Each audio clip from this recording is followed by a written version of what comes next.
Hi, physics. This is Mr. Janowski. This is part 5 of the Chapter 8 momentum slides. I shouldn't have said that because it gave away the first answer.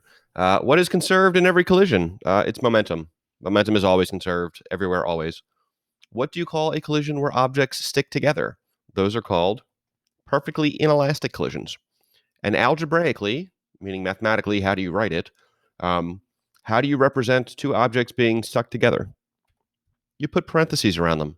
So if you've got two separate masses at the beginning with their own initial velocities, but then they collide and now they're stuck together, when you write it out to stick them together, you just add their masses together and put them in parentheses.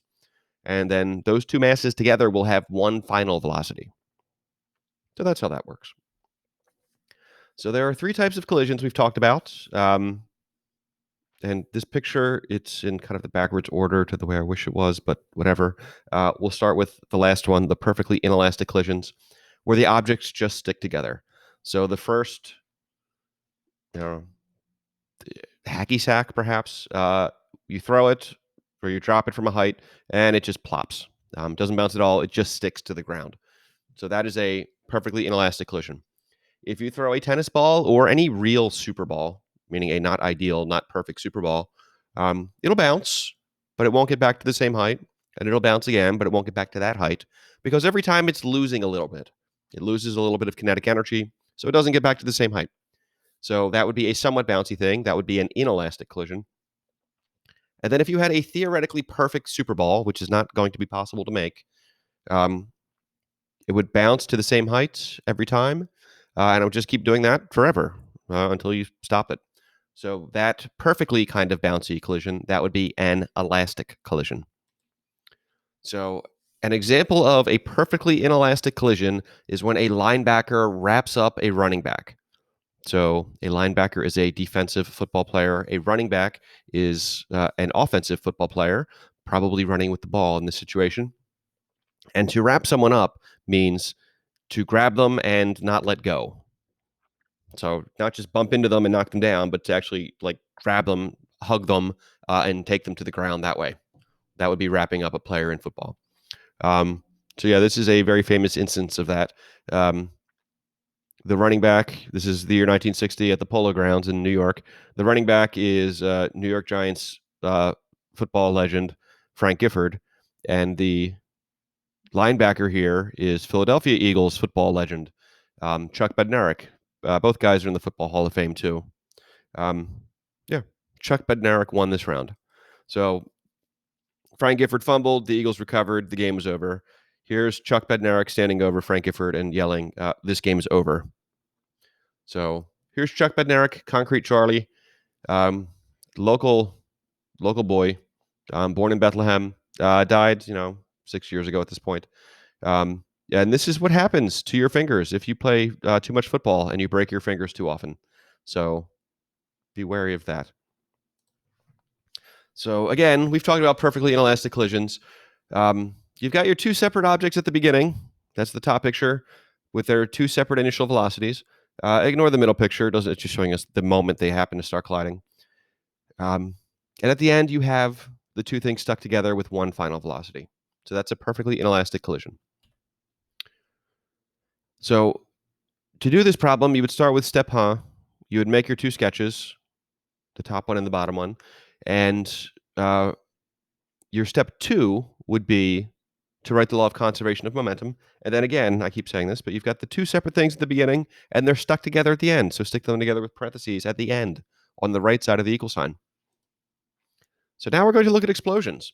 So explosions also obey the law of conservation of momentum because they have to. It's the law. Everything always obeys this law. And then in bold is the important idea for us. Explosions are the opposite of perfectly inelastic collisions because in an explosion, the objects are going to be stuck together at the beginning of the problem. So they'll be stuck together with parentheses on the left side of the equal sign. And then at the end, they will have separate masses and separate velocities. Separate momentums. So therefore, separate masses, separate velocities. Here's what that looks like. Again, you would start these problems the same way. Step 1, what am I looking for? Make your two sketches. Would be your step 1. Step 2 is this, the law of conservation of momentum. Always start here with the big idea you're going to use. And then your things are stuck together at the beginning with parentheses. And at the end, they're separate. And then at this point, just remember, okay, well, which of these variables am I trying to solve for? And you do the algebra to solve for that variable. So what counts as an explosion? Certainly explosions are explosions. So if you think of anything blowing up, yeah, that counts. That's an explosion as far as physics is concerned. But other things are explosions too. Rockets are explosions. Rockets are different than planes. Planes pull themselves through the air. They need the air to be there for the plane to fly. Rockets don't work that way. So the rocket is going to, burn its fuel and it's going to shoot its exhaust. Well, let me start here. First, you have the rocket and all its fuel together as one big mass.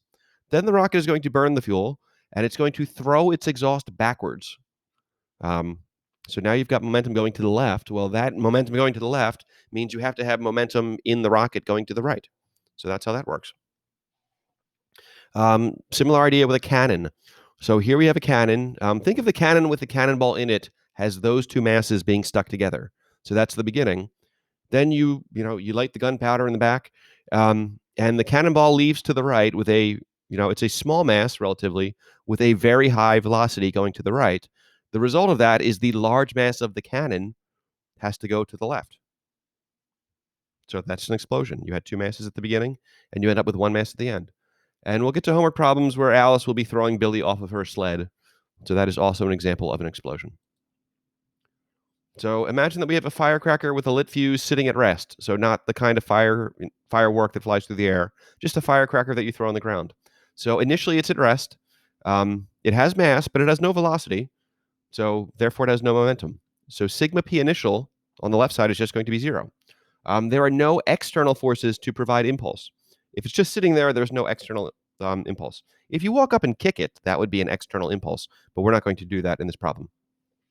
So that means these two terms on the left side, it's 0 plus 0. So the whole left side is 0, which means the whole right side must be 0, which seems a little bit weird because if we look at this picture, this is the after picture. You've got masses traveling in all different directions. They've all got velocity. So you have a bunch of different momentums over here. So how can it be 0? Well, if you add them all up, if you had, the perfect information, you knew the mass of all the pieces, you knew exactly what direction and what velocity they were traveling in, you would have to do step 0 a bunch of times with the velocities to get the components. But if you did that and then you added them all up, you would find out that there was no momentum on the right side either.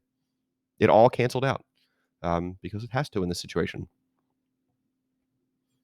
So now we're going to launch our firecracker through the air, turning it into a firework. And the first one is going to be a dud. So the first one is not going to explode. So this thing is going to fly through the air. We launch it at some angle with some initial velocity. It flies through the air, and it does a parabola because this is just a 2D kinematics problem.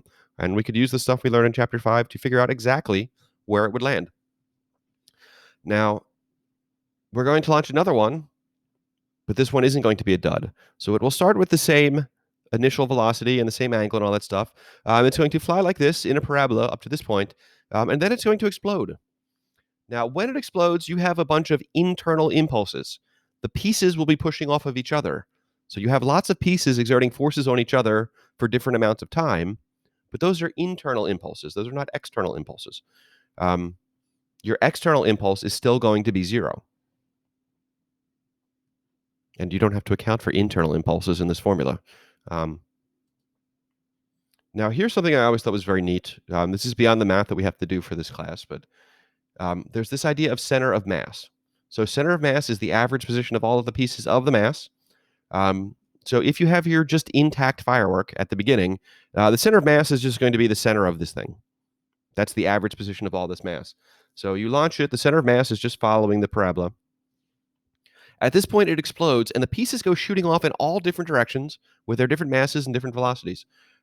If you could figure out the average position of all of the mass of all of those pieces, so you've got now chunks of mass all over the place, it turns out that the average position, the center of mass, just keeps doing the parabola as if the thing hadn't exploded at all. So center of mass along here. Now it explodes, but the center of mass doesn't care. It just keeps going like this. Even though all of the pieces land all over the place, on average, the center of mass just kept doing this. So to review, when are objects stuck together in a perfectly inelastic collision? They're stuck together at the end. So Start with the law of conservation of momentum, do your thing, and your things are stuck together on the right side. When are the objects stuck together in an explosion? Well, that's at the beginning. So you start in the same place, the law of conservation of momentum. But notice your parentheses that are sticking the things together, they're on the left side of the equal sign. So that's where they're stuck together. Now, if you compare the last line of these two things, notice how similar they look. It's really just the same thing, switched left and right. Mathematically, that's all you have to do. And once you're down to that bottom line there, you just have to remember, well, which of these variables am I solving for? Do the algebra to get that thing by itself. And then, yeah, you've got it. So hopefully you found that helpful.